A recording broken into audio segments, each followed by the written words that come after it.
How'd you wind up in New Japan?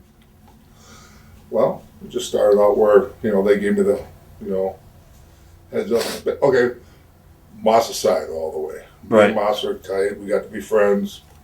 He's the one that approached me first with, when I was arm wrestling. And You already had set up earlier on to go into the company. It was just a matter of getting... We had, they told me if I did everything right, and I did, so.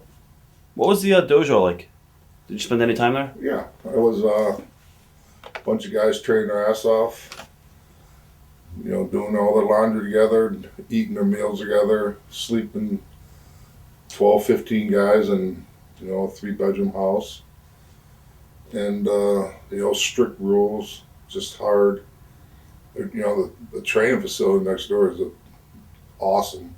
Right. And I mean, then, when the shows are on, they're working their tail off there too. And I mean, those guys pay their dues. I guess, can you take us through a typical day of training? Like what you got? For myself now? Yeah. No, from back in the day. In New Japan. What the guys did in the dojo? Right, as far as like waking up and... Just, when Black Cat was running the dojo, I know they wake up in the morning early, they straighten everything up. The whole house was completely taken care of. I mean, it was, he was like a military style guy. Right. Then they go for a long run. They probably go 3-5 mile run, come back, they eat enormous breakfasts. And then they take some time out, they get all their laundry, everything taken care of. And then they do probably 2 to 4 hour training session. Right. They'd eat lunch. They always napped in the afternoons, which I thought was pretty cool. It was kind of like a little Japanese kind of a deal where Custom. their time, when they had their free time and their time to just be pleasant and relax, I always admire that about them, how they could wind down so well. Then they do another hard training session in the afternoon. The chunko, have you ever heard of that? That's No. what they ate. Big pot. It's about everything you can imagine in there. Right. And these kids would eat so enormous amounts of food because that's how they thought they'd get big. It just, wasn't the way it was. And then, sometimes they do an even session. But real strict rules. They were, they had to be in at a certain time. They're free. It was almost like a little bit like being in the military for crying out loud. Who were some of the guys that made it that were in the dojo at the time when you went there? Well, Chris Benoit just got out of the dojo when I got there. Right. And so he was just starting out. I mean, God, there's a ton of them. Tanahashi, Tenzan, Nakanishi, Nagata. That's about the guys that did the best job that made it through. Right. Yeah. What are your early memories of Chris? The silent assassin, what we nicknamed him. Right. He's always act like this little quiet boy, never got into trouble. And he's always ahead of it all. What were your early thoughts on Antonio Inoki?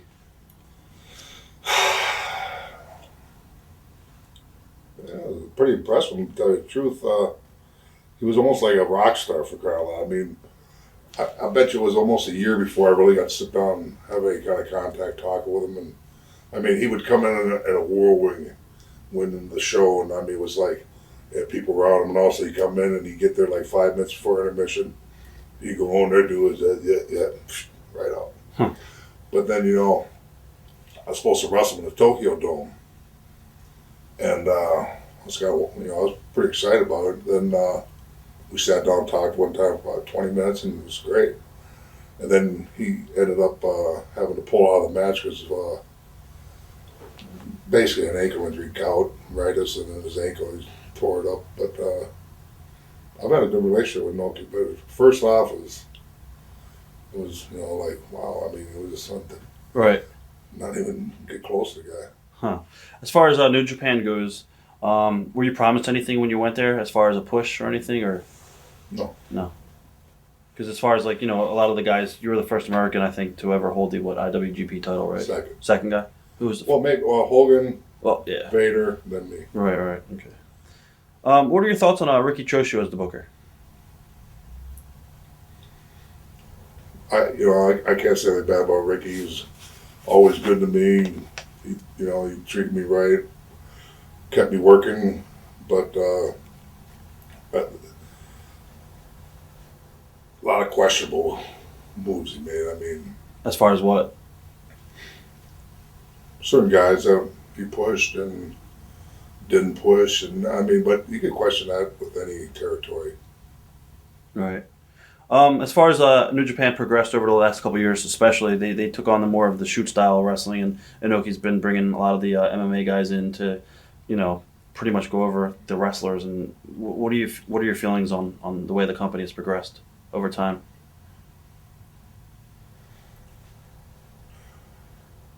Well, over time, the '90s, it was an awesome company.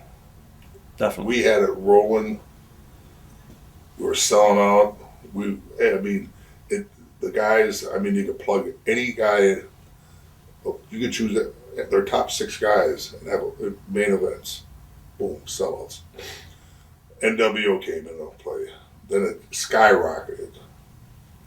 After the NWO went away, they tried Team 2000, which is something that I'm not sure that they're not very creative, meaning that they're to copy things. And they, instead of going off on their own and trying to take something somewhere, they tried just black and white, Team 2000.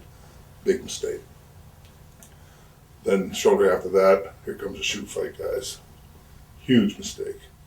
Because just like if you take anybody and put them into a situation they're not prepared for, they're not going to work with it. I mean, when we came into New Japan, you had to prove yourself for a couple of years. You had to bust your ass. You had to prove to them that you wanted to be there. You worked through injuries. It was a big deal to get a call from there to be part of that office. Then they started handing it, just opening the door to these guys, and the people just went. It just went. That aura they had. Right. They took the wind right out of their own sails, and they know it. And it's. I mean, I've done so many contract talks, and and it's didn't hurt me at all because it makes your worth so much more. Because if if you sit back with them people, they'll just feed on you. But if you attack them and put them in their place and tell them what you're coming and where you're coming from, and you don't say such and such's name, or you don't say, but you can compare your worth to theirs or what's going on at the time. I mean, it never hurt me a bit, but they hurt that company a lot. How did you wind up teaming with Rick Steiner? How did that come about? Scott tore his bicep. And then I tagged with him against Muta and Hase. Right. And we had the match of the year, and it was awesome. That was I thought Rick Steiner was obsessed that night. Ha. He bellied back Muta on the floor from one apron, and Muta went under the other apron. And Sekiguchi's Muta's boy, Right. He thought he killed him. He's down there, Muta. Right. And Steiner, get out of here. He picks him up, bam. And Rick's just, man, he's just gritty tough. I mean, he's just a badass. Did you ever personally have any problems with some of the Japanese guys selling for you? You talked a little bit about Vader, but any of the Japanese guys ever give you any problems? Yeah, but you just look past it. A lot of guys it's like crowds. When I first started, they wouldn't respond to nothing. You could hit them with, everything. They sit there, watch the match. Well, same with some of the guys. I don't know if they liked it that America came in and started getting this big push, and this opportunity kept snowballing and going and going and going. But, I proved them. I worked with them, and I tried to do my best with them. And so it just worked out, basically. But, yeah, a lot of guys don't sell you. Right. Nakanishi used to no sell it. Huh. They used to have to kill that son of a bitch. Right. And I love him. He is one of my closest friends over there. But it was like pulling teeth, man. Huh. So, yeah, but that's okay.